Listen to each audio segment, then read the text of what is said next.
I built everything with my bare hands, every brick, every floor, every dream. But the day I walked into my own hotel, my sister looked me dead in the eye and said, "You're not welcome here." She didn't know. The woman she tried to humiliate in front of everyone was the owner. I never imagined humiliation could taste this bitter. I stood at the entrance of the most luxurious hotel in the city, my reflection gleaming back at me from the golden glass doors, and still, they treated me like I didn't belong there. My name glowed above that building in quiet authority, but no one around me knew it. The Mirage Royal Hotel. My creation. My empire. My revenge. My sister stood between me and the entrance, arms folded, chin tilted in that same arrogant way she'd perfected years ago. Her laughter cut through the morning air like a blade. Behind her, my mother stood in her neatly pressed silk scarf, eyes filled with discomfort, whispering words that made my stomach tighten. "Please," she hissed under her breath, "don't embarrass the family." Embarrass the family. Those 3 words had followed me my entire life. Reina, my sister, looked stunning as always, wrapped in a designer dress that probably cost more than what I'd once earned in a month.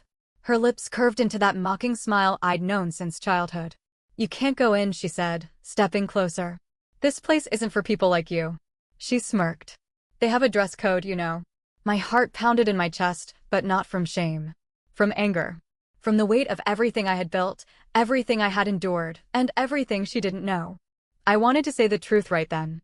I wanted to shout it in her face, that this place, this magnificent hotel that stood taller than any of her dreams, belonged to me. But I didn't. Not yet. Because I wanted her to finish her performance. I wanted to hear every word she truly thought before I tore the stage out from under her feet. "You're blocking the door," I said quietly. She laughed. "Oh, come on. Don't make a scene. Go to one of those cafes you love. Maybe they'll give you a discount if you beg." The words hit me harder than they should have, but not because they hurt. Because they reminded me how far I'd come. There was a time when that was true. When I had nothing. When I worked shifts at small cafes, serving customers who wouldn't even meet my eyes. When I counted every coin just to survive another week. Reina never saw any of that. She never cared. She had always been the golden child, admired, praised, spoiled. I was the shadow that made her shine brighter. After our father died, things got worse. Bills piled up. Debts came knocking. But while I stayed up at night, trying to figure out how to pay rent, Reina was busy attending parties, pretending everything was fine. And my mother, she chose her side. "Your sister will make something of herself," she would say. "You should learn from her." So I learned from both of them. I learned what it meant to be invisible. I learned what silence could build when words weren't enough. And one day I left. I walked out of that cramped apartment with a single suitcase and a fire that could have burned the world down.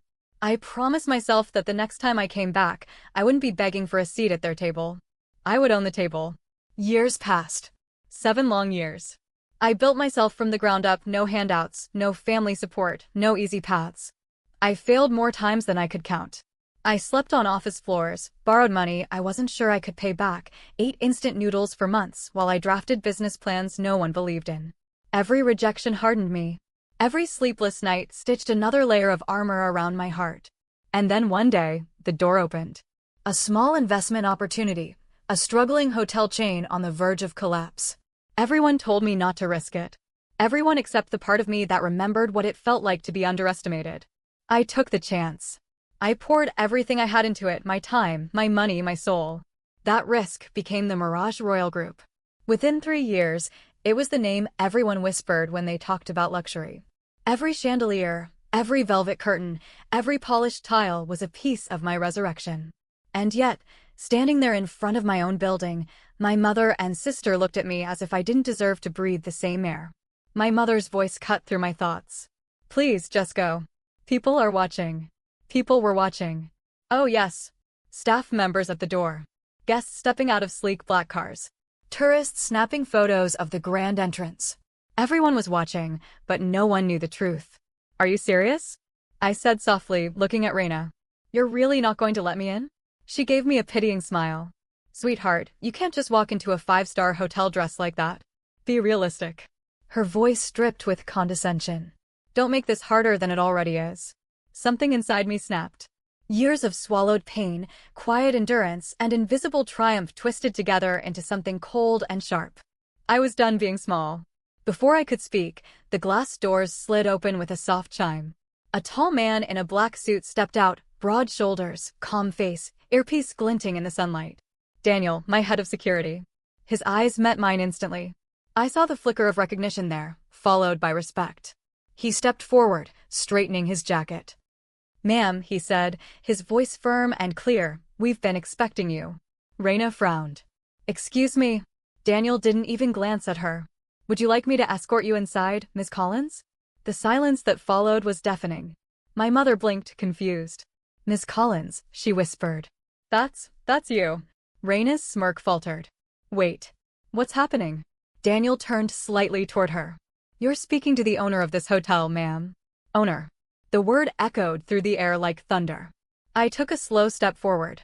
Raina stepped back. For once, she didn't have a comeback ready. Her painted smile cracked, and the color drained from her face. "You own this?" she stammered. I tilted my head. "No, Raina. I built this." She shook her head, disbelief twisting her features. "You're lying." Daniel turned toward the building, gesturing at the massive LED screen above the entrance. The screen flickered and a new image appeared. My photo. My name. Avery Collins, founder and CEO, Mirage Royal Group. Gasps rippled through the small crowd that had gathered. Guests, staff, random onlookers, all of them whispering, taking photos, realizing the woman Raina had mocked moments ago was the mind behind it all. My mother's lips trembled. You never told us." I met her eyes. "Would it have mattered?" "You never asked." Tears filled her eyes, but I didn't look away. I couldn't. The pain she saw in my expression was years old, carved into me like stone. Raina tried to recover, her voice shaking. "Avery, wait. I didn't mean any of that. I just—" "Yes, you did," I interrupted. "You meant every word. Every insult. Every laugh." She swallowed hard. "I was joking." I stepped closer, my voice low. "Do I look like I'm laughing?" Her eyes darted toward the glass doors, as if looking for an escape. I didn't know. You never told me." I gave a small, hollow laugh. "You never cared enough to ask." The wind shifted, carrying the faint scent of jasmine from the lobby inside. Daniel moved aside and opened the door. "Ma'am," he said, bowing slightly, "your car is ready. Would you like me to escort your guests inside as well?" "Guests." The word hung in the air like a judgment. I looked at them, my sister with her perfect hair and crumbling confidence, my mother clutching her purse as if it could hold together the pieces of her pride. For a moment, I almost felt pity. Almost. Then I remembered the nights I cried alone, the days I went hungry, the birthdays they forgot, the silence that answered every call for help. I remembered who they really were when I had nothing to offer. I took a slow breath. "No," I said softly. "They're not my guests." Raina's eyes filled with tears. "Please. Avery, don't do this." I looked at her, truly looked at her, the sister who once told me I'd embarrass the family just by existing. Now she stood trembling in front of the very building I had raised from dust. "I'm not doing anything," I said. "You already did." For a long moment, no one moved. Then I turned toward the door. The lobby lights reflected off the polished floor like gold. The faint sound of a piano drifted through the air. Every detail, the art, the scent, the sound was mine. As I stepped inside, the glass doors closed behind me with a quiet hiss, sealing the world out. My heart felt heavy and light all at once, heavy with everything I'd carried, light because I was finally free of it. Daniel walked beside me in silence, a respectful distance away. When we reached the elevator, I stopped and looked back. Through the glass, I could still see them outside, small, fragile, and lost. And for the first time in years, I didn't feel the need to explain myself. I had spent so long chasing their approval, mistaking it for love. But success had taught me something deeper. Some people will only respect you when they need you. And when they can't use you anymore, they'll pretend you don't exist. The elevator doors opened with a soft chime. I stepped inside, the gold panels glimmering around me. My reflection stared back, stronger, calmer, untouchable. As the doors began to close, I whispered to myself, the next time they want to enter this building, they can make a reservation. The elevator rose, floor after floor, the city skyline unfolding before me. My pulse slowed, the tension draining from my shoulders. I had done it. Not just built a business. Not just earned wealth. I had built peace. When the elevator stopped at the top floor, The doors opened to the private suite overlooking the entire city. I walked to the window, staring at the skyline shimmering beneath me. For a long time, I said nothing. I thought about the girl I used to be, the one who cried herself to sleep, who believed she was never enough. The one they called a disappointment. I wished I could tell her that she would make it. That one day, the world that ignored her would bow in silence. Behind me, the door opened softly. Daniel's voice was gentle. "Ma'am, should I ask the staff to escort your family home?" I turned, meeting his steady eyes. "No," I said quietly. "Let them see what they tried to keep me from. Let them stand there a little longer." He nodded and stepped out. I turned back to the window, the city lights flickering like stars. Somewhere below, I could still see their figures, tiny, blurred, insignificant. I wasn't angry anymore. Not even hurt. Just done. I smiled faintly. They laughed when I had nothing, I whispered to the glass.